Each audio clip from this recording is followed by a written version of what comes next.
এবার বাইরের শত্রুর মিসাইল নয়, বরং ইসলামিক প্রজাতন্ত্র ইরানের ভয়ঙ্কর মনস্তাত্ত্বিক চাপ এবং সামরিক হুঙ্কারের কাছে সম্পূর্ণ উন্মাদ হয়ে নিজেদের বুকেই ছুরি চালিয়েছে মার্কিন নৌবাহিনীর সদস্যরা।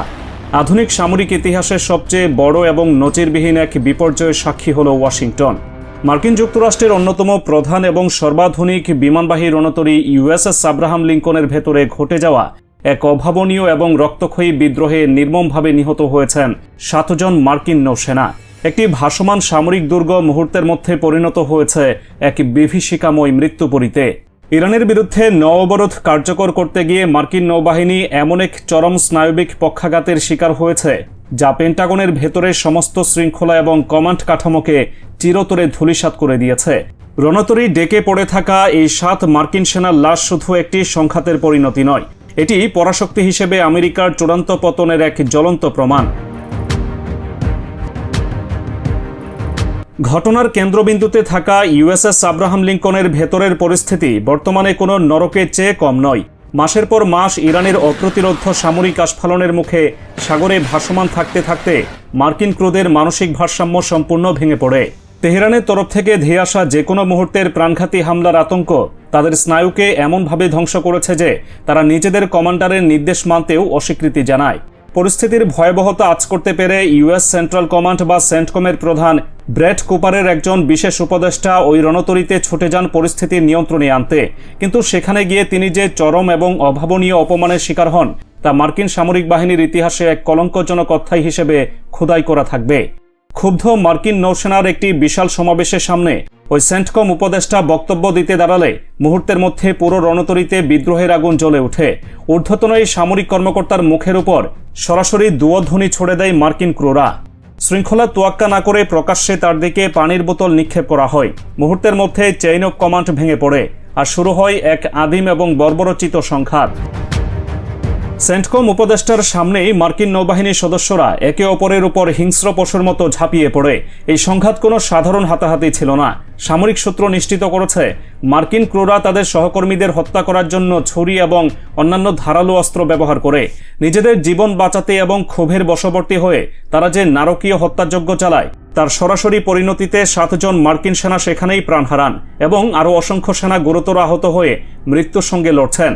বিশ্বের সবচেয়ে সুশৃঙ্খল দাবি করা একটি বাহিনীর ভেতরের এই বীভৎস রূপ পুরো বিশ্বকে স্তব্ধ করে দিয়েছে। এত বড় প্রাণঘাতী বিদ্রোহের পরও ইউএসএস আব্রাহাম লিঙ্কনের ভেতরের পরিস্থিতি বিন্দুমাত্র শান্ত হয়নি। পুরো রণতরীটি এখন এক ভয়ঙ্কর আতঙ্কের প্রহর গুনছে, যেখানে যে কেউ যে কোনো মুহূর্তে আবারও একে অপরের উপর হামলে পড়তে পারে। পেন্টাগনের এই চরম বিপর্যয়ের পেছনে লুকিয়ে আছে তাদের নিজেদেরই এক আত্মঘাতী এবং অপরিণামদর্শী সিদ্ধান্ত। ইরানের বিরুদ্ধে একটি ব্যর্থ নৌ অবরোধ কার্যকর করার খোয়াব নিয়ে ইউএসএস আব্রাহাম লিঙ্কনকে টানা 263 দিন ধরে ভারত মহাসাগরে ফেলে রাখা হয়েছে। আধুনিক নৌযুদ্ধের ইতিহাসে কোনো মার্কিন বিমানবাহী রণতরীর জন্য একটানা এত দীর্ঘ সময় সাগরে পড়ে থাকার কোনো নজির নেই। ওমানে খুব সামান্য সময়ের জন্য এটি নোঙর করলেও কার্যত টানা 208 দিন এটি অথই সমুদ্রে ভাসমান রয়েছে। এই অবরুদ্ধ অবস্থা এবং ইরানের অত্যাধুনিক সামরিক শক্তির সামনে নিজেদের অসহায়ত্ব মার্কিন সেনাদের মানসিকভাবে শেষ করে দিয়েছে। এমনকি এই দীর্ঘমেয়াদী এবং উদ্দেশ্যহীন মোতায়েনের বিরুদ্ধে যুক্তরাষ্ট্রে অবস্থানরত নৌসেনাদের পরিবারের সদস্যরাও প্রকাশ্যে পেন্টাগনের বিরুদ্ধে বিদ্রোহ ঘোষণা করেছে। দেশের ভেতরে এবং বাইরের সব দিক থেকেই ওয়াশিংটনের সামরিক কৌশল আজ এক চরম ধ্বংসস্তূপে পরিণত হয়েছে।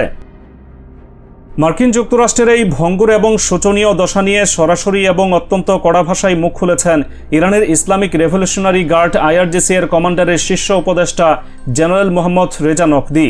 তিনি আন্তর্জাতিক গণমাধ্যমের সামনে মার্কিন বাহিনীর এমন এক আসল এবং দুর্বল রূপ উন্মোচন করেছেন যা ওয়াশিংটনের ভিত্তিমূল কাঁপিয়ে দেওয়ার জন্য যথেষ্ট। জেনারেল নকদি সম্পূর্ণ স্পষ্ট এবং দ্ব্যর্থহীন ভাষায় জানান, মার্কিন সামরিক বাহিনীর শক্তি সম্পর্কে সারা বিশ্বের যে ধারণা ছিল বাস্তবে তারা তার চেয়ে বহুগুণ বেশি দুর্বল এবং ঠুনকো। দীর্ঘ কয়েক মাস ধরে চলা এই সংঘাতে ইরান অত্যন্ত নিখুঁতভাবে পেন্টাগনের প্রতিটি দুর্বলতা পর্যবেক্ষণ করেছে।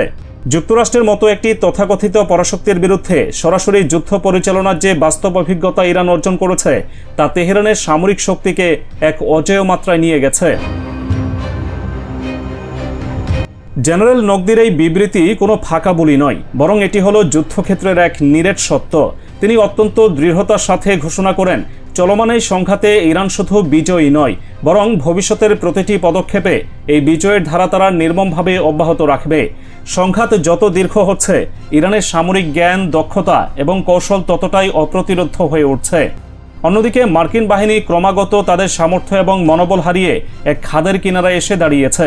এই মুহূর্তে মধ্যপ্রাচ্যে জলসীমায় আমেরিকার কোনো কর্তৃত্ব অবশিষ্ট নেই, পুরোটাই এখন তেহরানের একক নিয়ন্ত্রণে।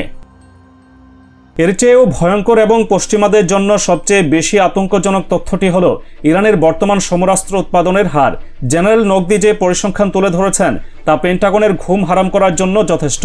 তিনি সরাসরি নিশ্চিত করেছেন, ইরান প্রতিদিন যে বিপুল সংখ্যক ব্যালিস্টিক মিসাইল লঞ্চ করছে বা ফায়ার করছে, তার চেয়ে বহুগুণ বেশি হারে এবং অবিশ্বাস্য দ্রুতগতিতে নতুন ব্যালিস্টিক মিসাইল উৎপাদন করে তাদের অস্ত্রাগার পূর্ণ করছে। অর্থাৎ ব্যবহারের চেয়ে উৎপাদনের গতি এত বেশি যে ইরানের মিসাইল ভান্ডার কখনোই ফুরোবে না। ঠিক একই চিত্র মানববিহীন বিমান বা সুইসাইড ড্রোনের ক্ষেত্রেও। ড্রোনগুলো যে হারে আকাশে ওড়ানো হচ্ছে, কারখানায় তার চেয়ে কয়েকগুণ বেশি গতিতে সেগুলো তৈরি হচ্ছে।